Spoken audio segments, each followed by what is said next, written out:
downfall about Trump was because he was such an influential multi-billionaire, it had a lot of negative impacts onto leaders, CEOs that work right around the world.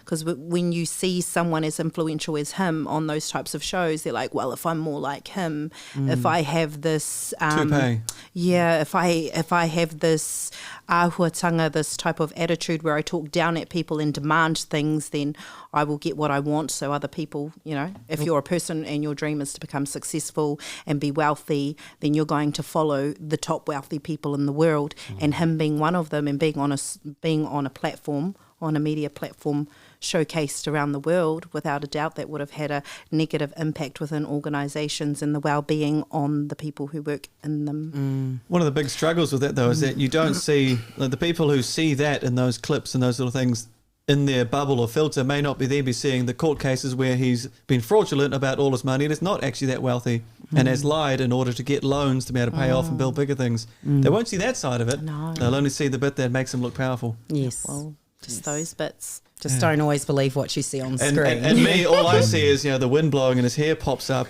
And it's there are hours of videos on YouTube of just scenes of that happening with no comments, no words, just watch his hair blowing in the wind. That's something that in Aotearoa I don't see it often, which is these characters getting into politics, right? I don't know if it's something that New Zealand will pick up in the future, but like in Brazil, soccer players, ex-TV people, clowns, like because they attract votes, especially in a situation where the party needs votes. It's a big strategy to put those characters to get the population, because it becomes a bit of a sport. They actually don't care about what the person is saying. They just want that person that they relate to win. So that attracts a lot of votes. And I don't know, probably you know better, but I don't see that happening here. You don't see like a TV person getting into politics. Or it does happen in Aotearoa. I don't know. I think in Aotearoa, politics is more or less something that you can buy. Oh, please expound. Expand. Well, we don't watch a lot of TV or media things or anything like that. And even though we do online social media stuff, we legit just push a button, we do our thing, and then we get back to our normal busy day-to-day lives and our generational obligations. But a snippet that did pop up online was the differences of each party and how much funds they were able to fundraise, or how much putia, how much money they had to be able to support their campaign. And so National and Labour, they always have a big one, but a lot of it comes from wealthy pockets. But Te Pāti Māori is the party that is always minimal when it runs off the people. So theirs is more or less going out and marketing for the people, and they're able to, I'm trying to find a nice... It's more of a people movement, I guess, within that. And that is quite evident in the stand of unity for all those within, and it wasn't just because of, Te Pāti Māori. It's got nothing to do with that. No.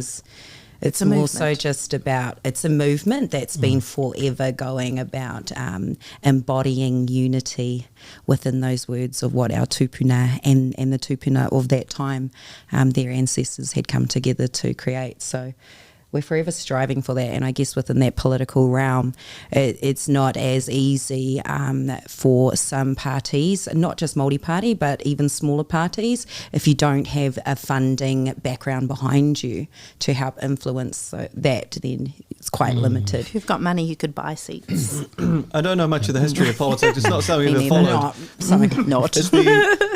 Like in terms of, is the Te Pāti Māori Party, have they been the Māori government representative party historically for 100 years, or is it like a... I don't know much about politics. Yeah, that's sort of what just I mean. Just the little snippets that do pop up, and we're like, oh, interesting. Because there are some parties that I look at their some of the minority groups and I'm going, oh, I don't want them to have more money. I don't like those ideas. Women should not have jobs and should be at home and what? No. So I don't want them to have airtime. Poor dads. I had to do all the work. Unbelievable, eh? Yeah.